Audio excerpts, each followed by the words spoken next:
জনগণের কল্যাণকে সব সময় অস্বীকার করেছে। এখন সারা দেশে যে বৈষম্য বিরোধী আন্দোলন শুরু হয়েছে, আমি মাঝে মাঝে দেখছি অন্তর্বর্তীকালীন সরকারের সদস্যবৃন্দ, উপদেষ্টারা অধৈর্য হয়ে যাচ্ছেন, বিরক্ত হয়ে যাচ্ছেন। মাঝে মাঝেই তারা বলেন, এই আমরা ক্ষমতায় আসবার পরেই এতগুলো আন্দোলন কেন শুরু হলো? আমি তাদেরকে বোঝার জন্য বলি, 53 বছর ধরে তো বৈষম্য তৈরি হয়েছে।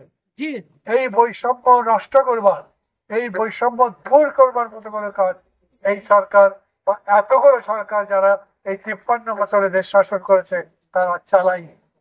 অতএব 53 বছর পরে যখন ছাত্র জনতা আন্দোলন করলো, করে ওই সরকারগুলোকে উৎখাত করলো এবং বললো যে আমরা বৈষম্যহীন সমাজ প্রতিষ্ঠা করতে চাই, তখন যারাই বৈষম্যের শিকার তারা বৈষম্যের বিরুদ্ধে আন্দোলন করবেন।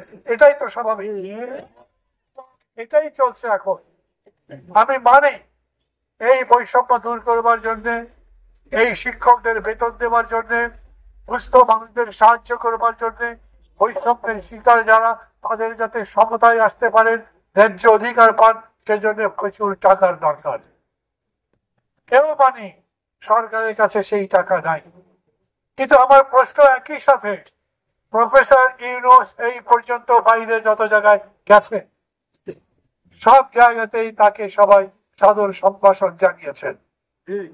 আজকে আপনারা ইউটিউব খুলবেন, দেখবেন গতকাল তিনি বিবিসির সাথে যে সাক্ষাৎকার দিয়েছেন সেখানে তিনি কি বলেছেন। উনি বলেছেন সারা বিশ্বের প্রত্যেকটা দেশ আমাকে, আমার সরকারকে, আমার দেশের মানুষকে সমর্থন করে। একটা দেশের নাম বলতে পারবেন না যারা আমাদের এই সরকারের বিরোধিতা করে। তারা আমাদেরকে সাহায্য করতে চায়, সহযোগিতা করতে চায়, আমরা যাতে ঘুরে দাঁড়াতে পারি, আমরা যাতে একটা সত্যিকার গণতান্ত্রিক কল্যাণের দেশ হতে পারি, তার জন্য তারা আমাদেরকে সাহায্য করতে চায়। কে বলেছেন? প্রধান উপদেষ্টা প্রফেসর ইউনূস বিবিসির সাথে সাক্ষাৎকারে বলেছেন। আজকে রাত্রে আপনারা তো সব এখানে থাকবেন, আপনাদের কাছে নিশ্চয়ই মোবাইল আছে, সেই মোবাইলে ইউটিউবে গিয়ে দেখতে পারেন। এত রাত্রে বেলা কোনো সাংবাদিক আছেন আমার মনে হয় না, কিন্তু সাংবাদিকরা যদি খবর নিতে পারেন তাহলে দেখেন আমি যে কথা বলছি সেই কথা সত্যি কিনা। তাই আমার প্রশ্ন, সারা পৃথিবী যদি আপনাকে সাহায্য করতে রাজি থাকে তাহলে আপনি এই দরিদ্র শিক্ষকদের সাহায্য করতে পারছেন? এই প্রশ্নের জবাব তারা চাইবে, আমরাও চাইব।